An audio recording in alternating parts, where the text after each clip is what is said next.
Assalamualaikum warahmatullahi wabarakatuh. Apa kabar sahabat Nadeo Alvaro semuanya? Mudah-mudahan kita semua dalam lindungan Allah Subhanahu wa Ta'ala dan dilancarkan rezekinya. Amin ya Rabbal Alamin. Selamat datang kembali di channel Nadeo Alvaro. Pada kesempatan kali ini kita akan membahas 7 perilaku kucing ini menandakan bahwa kamu dijaga khodam macan putih. Lantas apa saja ketujuh tanda tersebut? Untuk mendapatkan jawabannya simak terus video ini sampai selesai. Terima kasih.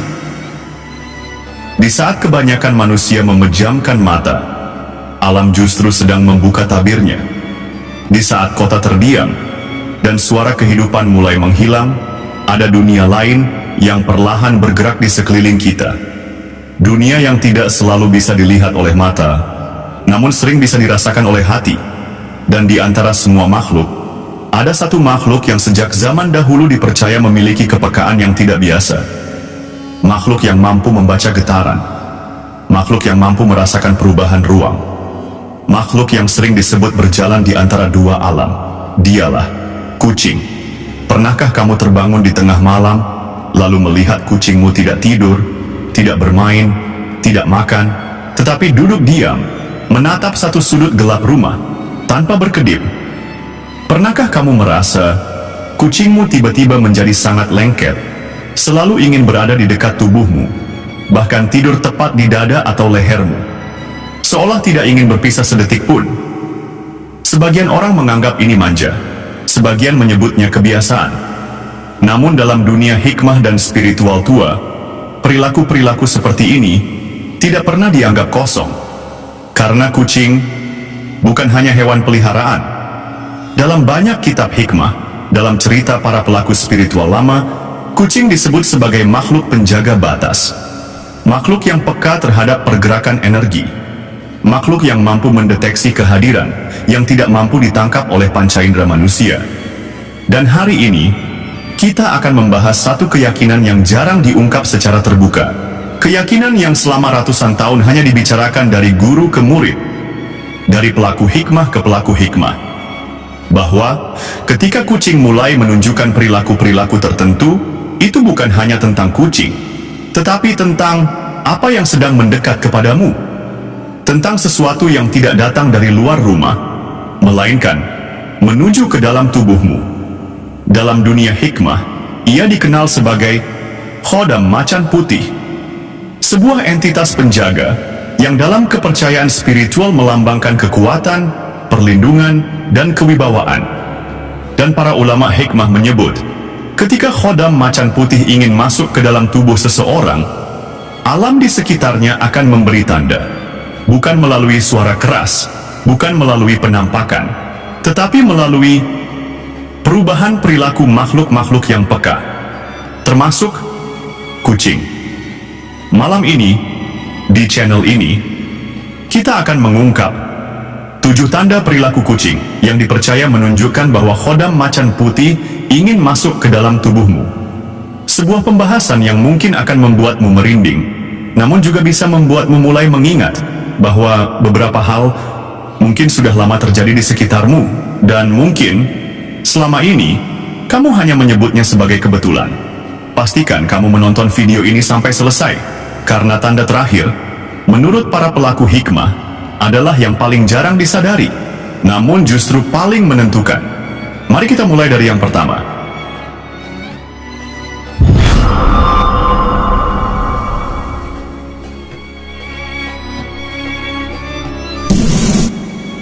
Kucing terus menempel di tubuhmu, terutama di malam hari. Poin pertama adalah tanda yang sering dianggap paling wajar, namun oleh para pelaku hikmah justru disebut sebagai yang paling awal. Kucingmu tiba-tiba berubah. Ia yang biasanya tidur jauh, mulai naik ke tempat tidur. Ia yang biasanya bebas, mulai selalu berada di dekat tubuhmu. Bahkan seringkali, ia memilih tidur tepat di dada, di perut, atau di lehermu. Dan anehnya, ia terlihat jauh lebih tenang dari biasanya. Dalam pandangan hikmah spiritual, tubuh manusia bukan hanya kumpulan daging dan tulang.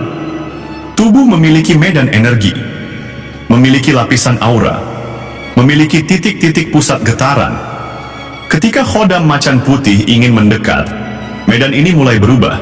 Suhu halus meningkat, getaran menjadi lebih stabil. Dan bagi makhluk peka seperti kucing, perubahan ini terasa seperti sumber kehangatan dan keamanan. Karena itu, kucing tidak sekadar menempel.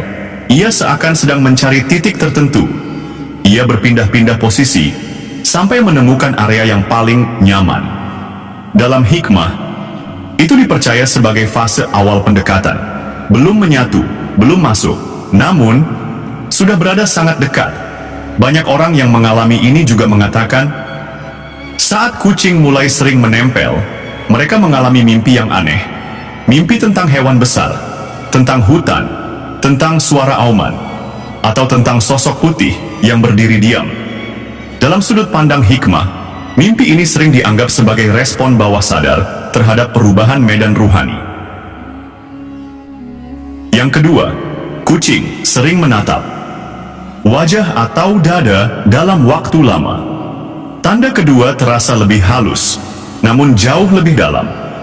Kucingmu duduk di depanmu, tidak mengeong, tidak bergerak, ia hanya menatap. Tatapan yang lama, diam, dan kadang membuat tidak nyaman. Sebagian orang bahkan mengatakan, seolah kucingnya sedang melihat sesuatu di wajahnya. Dalam ilmu energi hikmah, wajah dan dada adalah pusat pancaran aura manusia. Di sanalah banyak perubahan medan dimulai. Ketika khodam macan putih ingin masuk, pusat-pusat ini dipercaya mulai aktif. Dan kucing melihat perubahan itu. Ia tidak menatap matamu. Dalam hikmah, ia menatap lapisan di sekitarmu. Lapisan yang tidak kasat mata. Karena itu, tatapan ini sering terasa berbeda. Bukan tatapan hewan, tetapi tatapan makhluk yang sedang menyaksikan sesuatu. Banyak pelaku hikmah lama menyebut, pada fase ini, orang sering merasa dadanya terasa hangat, napasnya berubah, atau hatinya sering tiba-tiba bergetar tanpa sebab. Dalam kepercayaan spiritual, itulah tanda medan ruhani mulai dibuka.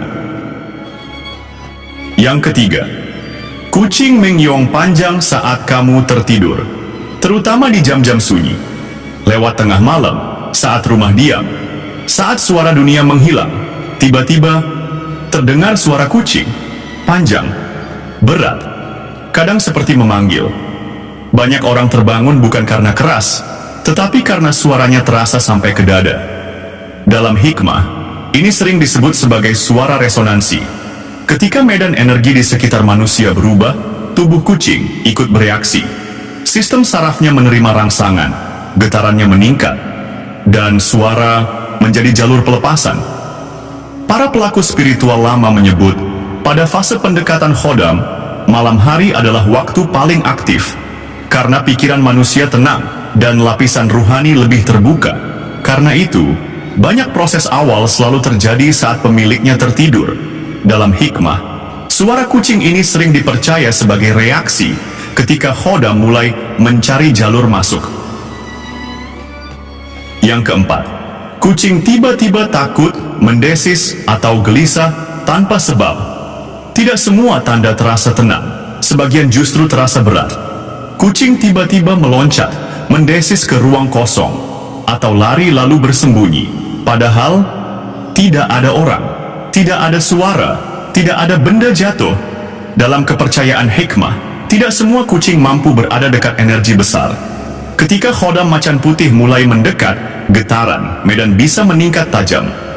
Sebagian kucing justru merasa terancam, bukan oleh manusia, tetapi oleh sesuatu yang berada sangat dekat dengan manusia. Reaksi takut, mendesis, atau gelisah dalam hikmah sering dipercaya sebagai reaksi terhadap tekanan medan energi. Banyak orang melaporkan, setelah fase ini, perilaku kucing akan berubah drastis, entah menjadi sangat lengket, atau justru sangat menjaga jarak. Dalam hikmah, itulah masa penyesuaian.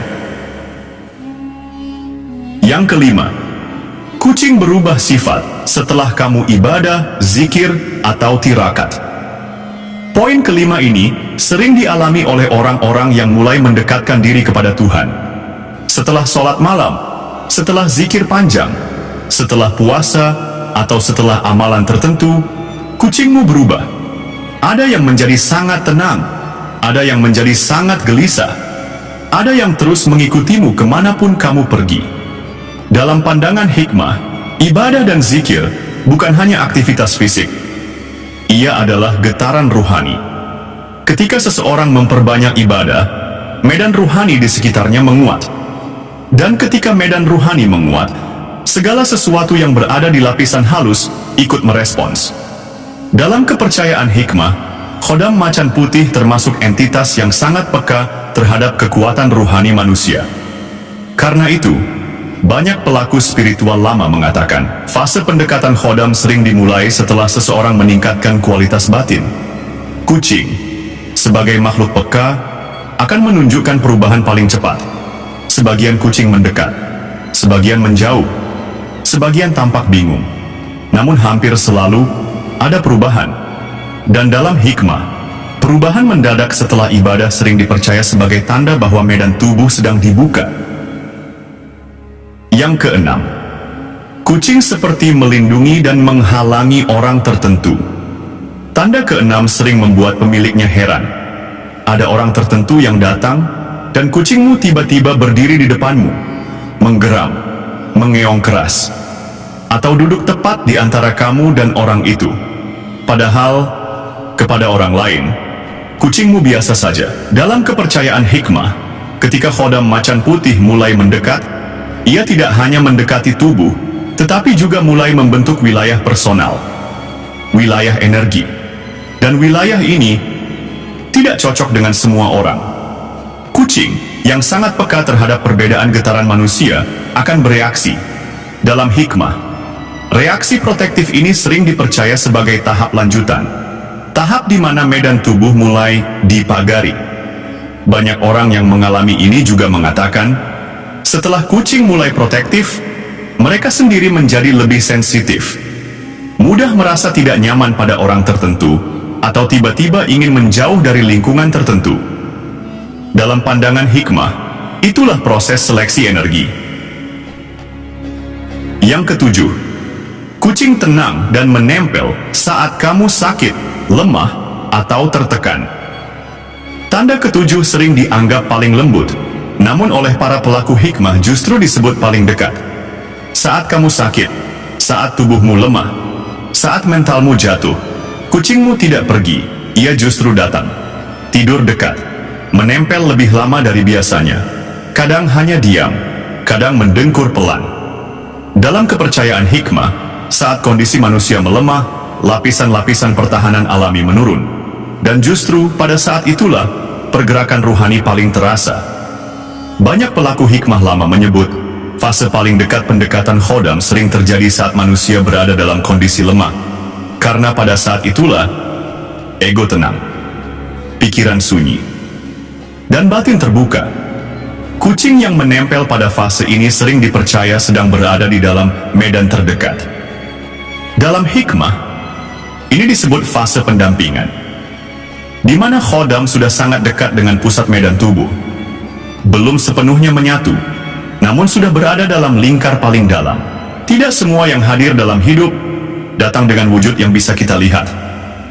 Sebagian datang sebagai perubahan suasana, sebagian datang sebagai getaran di dada, dan sebagian datang melalui makhluk-makhluk yang selama ini kita anggap biasa. Seperti kucing. Ia tidak berbicara dengan bahasa manusia, namun ia merespons sesuatu yang seringkali luput dari perhatian kita.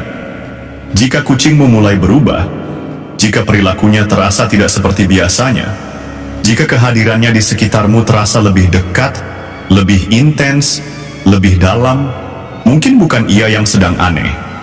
Mungkin ada sesuatu di dalam dirimu yang sedang bergerak. Dalam dunia hikmah, setiap pendekatan selalu diawali oleh tanda, dan setiap tanda selalu meminta kita untuk lebih sadar, bukan untuk takut, bukan untuk membanggakan diri, tetapi untuk lebih menjaga niat, lebih membersihkan batin, lebih mendekat kepada Tuhan. Karena apapun yang datang, tidak akan pernah lebih kuat daripada kehendaknya. Dan sebelum kita benar-benar menutup pembahasan malam ini, coba tanyakan pada dirimu sendiri, apakah beberapa tanda tadi pernah hadir di sekitarmu? Dan jika iya, apa yang selama ini sebenarnya sedang dijaga atau sedang dipersiapkan dalam hidupmu? Jika kamu merasa pembahasan seperti ini membuka sudut pandang baru, membuatmu lebih peka dan lebih sadar bahwa hidup tidak hanya tentang yang terlihat, dukung channel ini dengan cara subscribe. Karena di channel ini, kita akan terus membahas tanda-tanda, isyarat, dan rahasia kehidupan yang jarang diungkap secara terbuka. Aktifkan juga tombol lonceng, agar kamu tidak tertinggal kisah-kisah spiritual, hikmah, dan misteri berikutnya. Terima kasih sudah menemani hingga akhir. Saya pamit, terima kasih sudah menonton video ini sampai selesai, dan sampai jumpa di video-video selanjutnya. Assalamualaikum warahmatullahi wabarakatuh.